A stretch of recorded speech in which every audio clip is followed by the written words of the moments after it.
In 2 years, you'll be eligible to purchase a home using FHA financing. That's if you file for a Chapter 7 bankruptcy. That's the guideline. FHA is the most forgiving program out there as far as mortgages.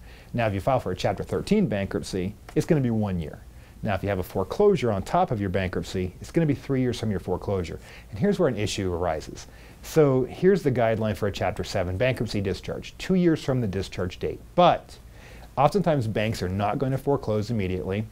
And it could be, it could be 6 months, it could be a year, it could be a year and a half after your bankruptcy discharge before your foreclosure actually officially takes place. And it's based on your county's record. So whatever's on file with the county recorder, that is what the underwriter is going to use. So keep that in mind moving forward. Another thing to consider is if you have a government loan, has a claim been paid out? So your lender will always kind of look at all that stuff and advise you regarding that. But generally, as a rule of thumb, just keep in mind, it's going to be 2 to 3 years. You're going to be eligible again. Sometimes I read in the media where it will say, if you file for bankruptcy, you'll never be able to get financing again. Well, here's one thing to consider. If you want to borrow money to buy a car, it doesn't matter what your financial situation is. Because if you don't pay that car loan, guess what they're going to do? They're going to take the car back. They don't, I mean, they want you to pay, of course, but you're probably not going to get a good interest rate if your credit's been trashed, but you will probably be able to get a loan. Is it a good idea? Probably not, especially if you end up buying a used car that ends up breaking down. So plan ahead for your transportation.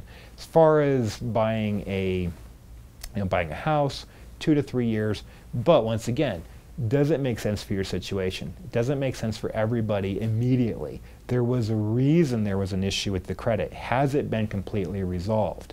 Could it happen again? And so you have to think about all these things because you don't want to find yourself in the exact same position later on. I had a client recently where she had gone through bankruptcy. It's been 3 years. It's been 3 years. She had lost a home in the bankruptcy. And now, I mean, all that debt is discharged. She's recovering, but she's got a prolonged problem. She's got a lot of medical issues, and she doesn't have good health care. It's not covering a lot of things, at least not from what I can see, because she's constantly got medical collections showing up in her credit report. So really, she's not recovering very well because she has all these medical collections. Medical collections, it doesn't matter the type of collection that you have.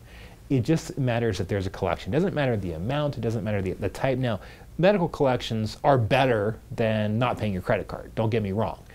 From an approval standpoint. But as far as a FICO score standpoint, it doesn't distinguish between, oh, well, this is a medical collection. Oh, this is the cable company. Oh, this is the utility company. Or this is the credit card company. It's going to affect the credit in a negative manner. And so ideally in a bankruptcy, what we're looking for is a fresh start. We're looking at no debt moving forward, or at least much less debt than we had before. We're looking for on-time payments from the discharge date on, and we're looking for all those things. You will be able to buy a house again. It's just going to take a few years, and you just need to live things the right way. Don't make speedy decisions. Make smart decisions. Make decisions that are best for your circumstances. Make sure that you can handle the debt is the most important thing.